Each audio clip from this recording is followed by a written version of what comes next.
성사가 있죠. 그중에 이제 성사편인데 성사편 중에서 입문 성사들, 즉 그리스도인이 되기 꼭 받아야 하는 성사들, 세례 성사, 견진 성사, 성체 성사, 이 세 가지 중에서 이제 세례 성사에 대해서 본격적으로 한번 훑어보겠습니다. 물론 여러분들이 이미 잘 아시고 계시는 내용입니다만은 정리해서 한번 공부해보는 것입니다. 세례 성사는 물로 머리를 씻는 예절로 이루어지는 성사이죠. 세례 성사를 받으면 어떤 변화가 있는가? 첫째, 모든 죄가 사해집니다. 원죄와 자기가 자유의지로 지은 본죄, 그리고 죄뿐만 아니라 그의 죄에 따른 벌까지 모두 용서를 받게 되죠. 그리고 하느님께서는 당신의 자녀로 삼으셔 주십니다. 그리고 세례 성사를 받으면은 천주교회의 정식 신자가 되죠. 그래서 하느님의 백성이 되고, 그래서 이제 7성사 중에 다른 성사들을 받을 자격이 생기는 것이죠. 그래서 세례 성사 받지 않으면은 어떤 성사도 받을 수가 없습니다.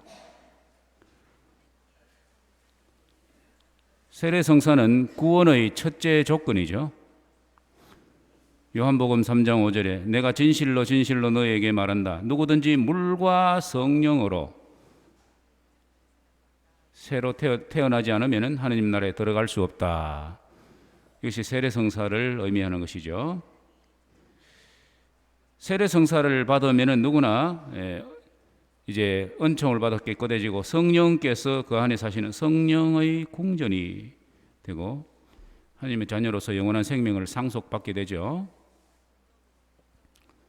세례 성사 받는 방법 이미 여러분들이 치렀겠죠. 그리고 세례 통상적인 집전자에 대해서 말씀을 드리면은 세례 성사를 준비하기 위해서는 제일 먼저 예비자 교리반에 등록을 해야 되죠. 이 예비자 교리반에 왜 등록하는가? 세례 성사를 받기 전에 먼저 세상의 기원, 하느님의 존재, 구원의 신비, 교회의 필요성 등등의 교리를 먼저 알아야 합니다. 그리고 난 뒤에 하느님 모르고 살던 과거의 삶을 뉘우치고 영원한 생명을 주시는 하느님을 받아들이고 의탁하는 마음 반드시 있어야 됩니다.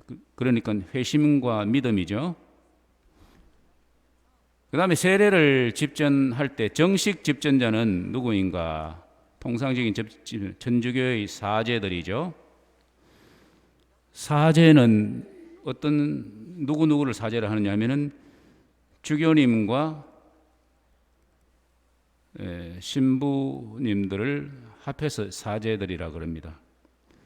왜냐하면 이 사제는 제사를 주관하는 사람을 사제라 그러잖아요. 미사성제를 집전할 수 있는 사람이 사제거든요. 그게 주교님과 신부님들이죠. 부제는 아직 사제가 아니죠. 비상시에는 누구나 세례를 베풀 수 있습니다. 비상시가 어떤 것인가? 어떤 사람이 친구와 함께 등산을 갔는데 이 사람은 평소에 천주교 신자가 되고 싶어서 예비자 교리만 더 등록해서 천주교 교리를 배우고 있었어요.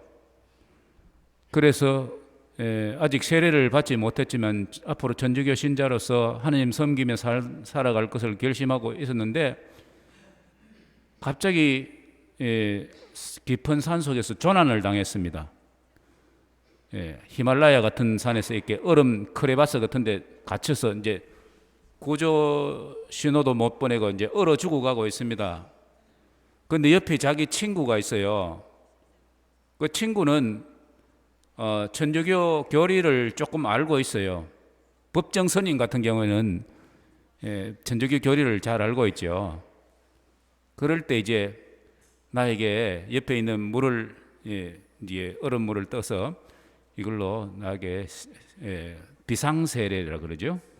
대세라 그러기도 합니다. 비상세례를 베풀어다오 부탁을 해서 그러면은 그것은 사제도 없고 교리를 정식으로 가르칠 시간도 없고 그러니까 비상세례를 거기서 베풀어 줄 수 있습니다. 그러나 그 친구가 장난스럽게 해서는 안 되고 반드시 천주교회에서 의도하는 바대로 세례를 베풀면은 정식 그 세례가 되는 것이죠. 비상 세례를 베풀 때는 먼저 4대 교리를 빨리 가르치고 믿는 마음을 확인하고 베푸는 것이죠. 이미 우리 교리 처음에 이제 4대 교리, 비상 교리에 대해서 설명을 많이 드렸습니다. 즉 4대 교리는 천주 존재, 하느님 계신다는 것, 삼위일체, 하느님은 성부, 성자, 성령, 삼위로 계시고 한 분이시다. 강생구속, 즉 예수님께서 성자 제2위 성자께서 사람이 되셔서 우리를 구원하셨다. 속박에서 구원하셨다. 그리고 상선벌악, 나중에 심판 때에 선한 이는 상을, 영원한 생명을 상을 받고 악한 이는 지옥벌을 받는다, 이런 뜻이죠. 상선벌악. 이 4대 교리를 빨리 가르치고 받아들이는 마음을, 믿음을 확인하고 이제 베풀면 됩니다. 물론 성당에 연락해서 선녀님이나 신부님들이 올 수 있으면 그분들께 청하는 것이 제일 확실한 방법이죠. 세례의 의식이 어떤 것인가? 기본 의식이 있습니다. 기본 의식은 이마에 깨끗한 자연수를 부으면서 말을 합니다. 동작과 말을 같이 해야 되는데 먼저 세례명을 받습니다. 이 세례명을 지어줍니다. 보통 남자 같으면 남자 성인들, 여자 같으면 여자 성인들 본명을, 세례명을 붙여주죠. 물론 그렇지 않은 경우도 있습니다만은, 예를 들어서 베드로, 나는 당신에게 성부와 성자와 성령의 이름으로 세례를 줍니다 하면서 이마에 물을 쭉 붓습니다. 여기 기본 의식이죠. 물론 이 기본 세례 의식 전에는 먼저 마귀를 끊어버릴 결심을 하고 신앙을 고백하는 예식이 먼저 있어야 되고, 이거는 전이고, 이건 세례 후에는, 이 기본 의식을 하고 난 뒤에는 크리스마 성유를 바르는 도유 예식이 있고 촛불의 조명 의식이 이어지는 것입니다. 여러분들 세례 받을 때 다 거쳤던 과정이죠. 그리고 이 세례명은 이제 하느님 자녀로 새로 태어났기에 주어지는 새 이름입니다. 그리고 아이가 태어나면 이름을 붙여주죠, 부모가. 그래서 하느님 자녀로 새로 태어난 순간에 새 이름을 주는데 보통 옛 성인의 이름을 따서 짓죠. 세례 때에 또 대부모를 세웁니다. 갓파들, 갓마들 이렇게 대부모를 세우는데 신앙생활을 돌보아주는 영혼의 부모라는 뜻이죠. 서양에서는, 가톨릭 전통이 이미 뿌리 박힌 서양에서는 아이가 태어나면은 갓페어렌트, 그래서 대부와 대모를 동시에 세웁니다. 그래서 아이가 대부와 대모가 동시에 있죠. 근데 우리나라 같은 아직 정교 지방입니다. 가톨릭 신자가 대다수가 아닌 지역에서는 남자는 대부, 여자는 대모를 세워서 그렇게 합니다. 숫자가 모자라기 때문에 그렇습니다. 언젠가는 우리나라에서도 대부모 다 세울 날이 오겠죠.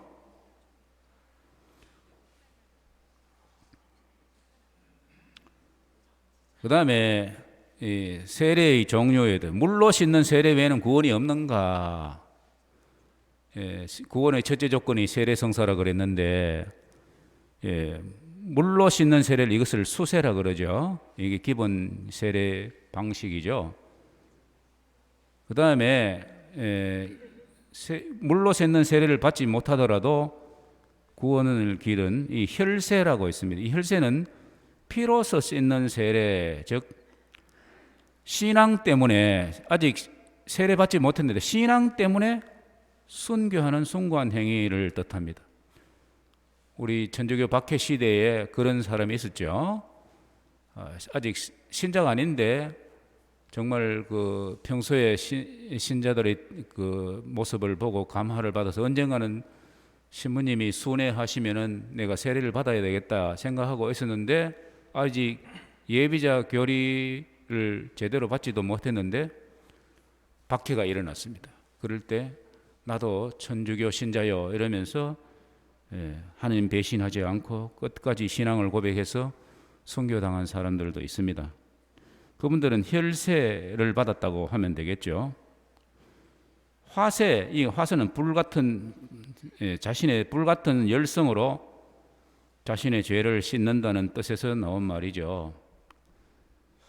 세례를 받지 못했으나 뜨거운 신앙으로 자신의 죄를 뉘우치고 죽는 일을 지칭해서 그는 화세를 받았다고 쭉 그렇게 이야기할 수가 있습니다.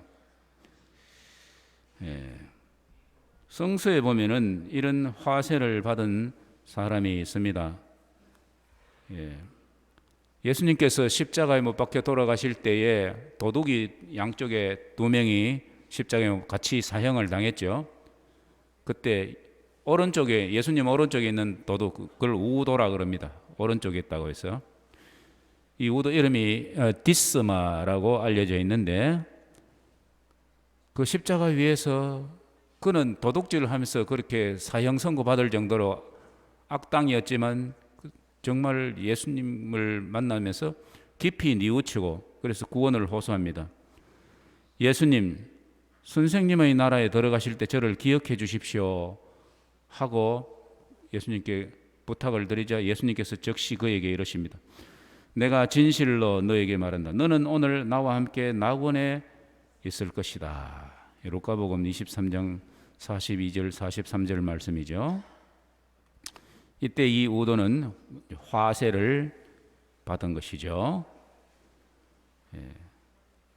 즉 수세를 받을 수 없는 상태고 박해 시대도 아니고 순교도 하지 않았지만은 정말 위급한 상황에서 뜨거운 신앙으로 주님께 구원을 청하고 그렇게 죽어갔을 때 그 열성으로 화세를 받았다. 이것은 뭐 우리가 확인할 수는 없습니다만은 하느님께서는 세계 어느 나라 사람이든지 어떤 종교의 사람이든지 그가 하느님을 믿고서 정말 자신의 죄를 뉘우치고 하느님께 구원을 청할 때에 그런 식으로 구원하실 수가 있다.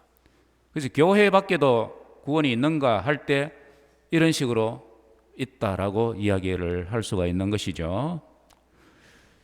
그리고 여기서 한 가지 제가 빠뜨리고 적지를 않았는데 유아 세례에 대해서 말씀을 드리면은 아직 철이 없는 아이들에게 세례를 베풀어야 되느냐 마느냐. 성교회는 한시바삐 그가 원죄에서 벗어나 아직 본죄를 짓지 않을 철이 없어서 본죄를 짓지 않았지만은 원죄에서 벗어날 수 있도록 유아 세례를 베풀어야 한다. 그러나 그가 철이 들어서는 견진 성사와 성체 성사를 영할 수 있도록 천년 성체를 할 수 있도록 준비시켜서 그렇게 실행해야 한다고 가르치죠. 어떤 신자들은 이렇게 이야기하는 신자들 봤어요. 세례 성사는 신앙은 자유롭게 받아야 되지 않습니까? 그게 맞다. 근데 아직 자유가 없는 아이에게 그냥 강제로 유아 세례를 주면 됩니까? 애가 커가지고 내가 세례 당했다 이런 식으로 이야기하면 어떡합니까? 세상에는요 자유롭게 자기 의지로 결정할 수 있는 부분이 크게 많지를 않습니다. 대부분은 타고나는 겁니다. 자기 의지와 상관없이 우리가 뭐 출생 신고서 내고 난 뒤에 그 다음에 태어났습니까? 우리가 뭐 남자가 될 건지 여자가 될 건지 결정하고 난 뒤에 그렇게 태어났습니까? 부모님을 우리가 정했습니까? 그리고 뭐 대한민국에 태어날 건지 뭐 미국에 태어날 건지 이런 걸 정해가 태어났습니까? 우리가 한국말 배울 건지 말 건지 정했습니까? 그리고 초등학교에 입학을 할 때 네 학교 공부할래 말래 물어보고 합니까? 그런 거 아니지 않습니까? 대부분은 우리 인생에 있어서 대부분은요 자기 의지와 상관없이 주어지는 것입니다. 근데 이 사람들은 착각을 해요. 자기가 스스로 결정을 해야 된다. 스스로 결정할 수 있는 것은 사실 인생에 대부분 일어나는 사건 중에서 얼마 되지 않습니다. 하느님이 계신다면은 그분을 믿어야 당연한 거죠. 부모님이 계시기 때문에 효도해야 되는 것처럼 하느님 계시기 때문에 하느님을 받아들이고 하느님을 믿고 살아가야 되는 것입니다. 이것은 어떤 의미에서 자기 자유의지와는 상관없는 거예요. 내가 세상 만든 거 아니잖아요. 그래서 이 세례는 하느님과 우리 선조들이 정말 좋다고, 정말 이것은 유익하고 꼭 필요하다고 검증된 유익한 것을 자녀가 아직 철도 들리지 않았지만 물려주는 것입니다. 그래서 자녀들에게 예절을 가르치고 도덕을 가르치고 또 학문을 가르치고 하는 거 아닙니까? 다 크고 난 뒤에 어떻게 배우겠습니까? 바로 신앙은 어릴 때, 아직 철이 없을 때, 유아 때부터 세례를 주고 하나님께 기도하는 법을 배우고 그렇게 성장을 해야지 올바른 구원의 길을 갈 수가 있는 것이죠.